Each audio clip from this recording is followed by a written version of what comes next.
একই হাস্যকর ব্যাপার, পকেটে কানাকড়িও নেই, অথচ ভারতের সাথে পাঙ্গা নিতে আসছে পাকিস্তান। যুদ্ধ বাঁধলে যে বিপুল পরিমাণে খরচ হবে তা আদৌ সামাল দিতে পারবে তো পাকিস্তান? অন্যদিকে ভারতেরই বা কি হবে? এমনিতেই তো অবস্থা খারাপ পাকিস্তানের, ভিখিরির মতো অবস্থা। এরপরে যুদ্ধের খরচ সামাল দিতে হলে কার কাছে হাত পাতবে পাকিস্তান? জানুন সব হিসেব নিকেশ। পাকিস্তানের সঙ্গে যে সামরিক সংঘাতের পথে এগোচ্ছে ভারত, তা গোটা বিশ্ব এবং দেশবাসীর কাছে আস্তে আস্তে স্পষ্ট করে দিচ্ছে নরেন্দ্র মোদী সরকার। গত কয়েকদিনের ঘটনাক্রম সেই দিকে ইঙ্গিত করছে। চিফ অফ ডিফেন্স স্টাফ, 3 বাহিনীর প্রধান, জাতীয় নিরাপত্তা উপদেষ্টাদের সঙ্গে প্রধানমন্ত্রী নরেন্দ্র মোদীর দফায় দফায় বৈঠকের পর যুদ্ধের মহড়া প্রস্তুতির নির্দেশের মধ্যে দিয়ে নিজেদের পরিকল্পনা স্পষ্ট করে দিচ্ছে কেন্দ্র। কিন্তু যুদ্ধ মানে তো শুধু মুখের কথা নয়, বহু মানুষের প্রাণের ঝুঁকি, বিস্তীর্ণ এলাকায় ক্ষয়ক্ষতির সঙ্গে জড়িয়ে থাকে বিপুল খরচ। প্রশ্ন হচ্ছে, ভারতের আর্থিক অবস্থা কি এখন পাকিস্তানের সঙ্গে যুদ্ধ বা সামরিক অভিযানের ধাক্কা সামাল দেওয়ার মতো জায়গায় রয়েছে? কেন্দ্রীয় সরকারের শীর্ষ সূত্রে দাবি করা হচ্ছে, ভারতের ক্ষেত্রে যুদ্ধের খরচ পাকিস্তানের বিরুদ্ধে সামরিক পদক্ষেপে কোনো বাধা হয়ে দাঁড়াবে না। গত বাজেটে প্রতিরক্ষা খাতে রেকর্ড 6.31 লক্ষ কোটি টাকা বরাদ্দ করা হয়েছিল, যা গত আর্থিক বছরের তুলনায় 9.53% বেশি। বাজেট ঘোষণার অনুসারে সেই অর্থ প্রদান শুরু হয়ে গিয়েছে।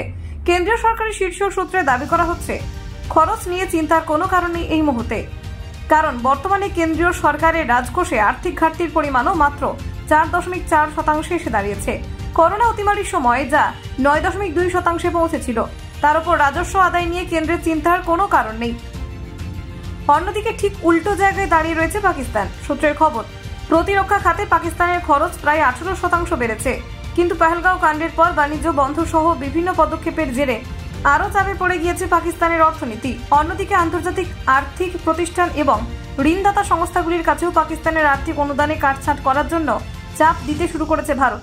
ভারতের রাজস্ব দপ্তরের পক্ষ থেকে ফিনান্সিয়াল অ্যাকশন টাস্ক ফোর্স বা FTF এর কাছে তদবির করা শুরু হয়েছে। একইভাবে কেন্দ্রীয় সরকারের অর্থনৈতিক বিষয়ক দপ্তরের পক্ষ থেকে এশিয়ান ডেভেলপমেন্ট ব্যাংকের সঙ্গে যোগাযোগ করেও পাকিস্তানের অর্থ আন্তর্জাতিক এই প্রতিষ্ঠানগুলির কাছে ভারত অভিযোগ করেছে, উন্নয়নের জন্য পাওয়া আর্থিক অনুদান দিয়ে সন্ত্রাসবাদে মদত দিচ্ছে পাকিস্তান। প্রসঙ্গত উল্লেখ্য, জম্মু ও কাশ্মীরের সন্ত্রাসবাদী হামলার কথা পাকিস্তান এখনো পর্যন্ত বিশ্বের কাছ থেকে গোপন করে আসছে, কিন্তু পহেলগাঁও সন্ত্রাসী হামলায় বিদেশি নাগরিকদের মৃত্যুর সঙ্গে সঙ্গে পাকিস্তানি সেনাবাহিনী এবং ISI তাদের নিজস্ব কবর খুঁড়েছে। কারণ এখন পাকিস্তানের প্রতি বিশ্বের দৃষ্টিভঙ্গি বদলে যাবে। পাকিস্তানে বসে থাকা সন্ত্রাসীদের নির্মূল করার জন্য চাপ থাকবে, বাকি কাজ ভারত সম্পন্ন করবে। উড়ি হামলার জবাবে ভারত সার্জিক্যাল স্ট্রাইক চালিয়েছিল, তাই ভারতের জনগণের এখন একটাই প্রত্যাশা। কিন্তু প্রতিরক্ষা বিশেষজ্ঞরা বিশ্বাস করেন যে এটি পাকিস্তানের জন্য শেষের শুরু।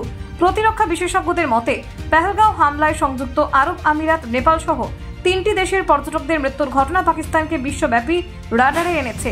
ইসরায়েল এবং ইউরোপীয় দেশগুলি এখন এটিকে ব্যক্তিগত আক্রমণ হিসেবে বিবেচনা করবে। এর ফলে পাকিস্তানকে ফিনান্সিয়াল অ্যাকশন টাস্ক ফোর্সে কালো তালিকাভুক্ত করার পথ প্রশস্ত হবে। ইসরায়েলের মতো ঘরে ঢুকে আক্রমণের ভিত্তি পাবে ভারতীয় সেনাবাহিনী। ইসরায়েলি রাষ্ট্রদূত রিউভেন আজার এই ইঙ্গিতে দিয়েছেন। Bureau report, Bangla digital TV.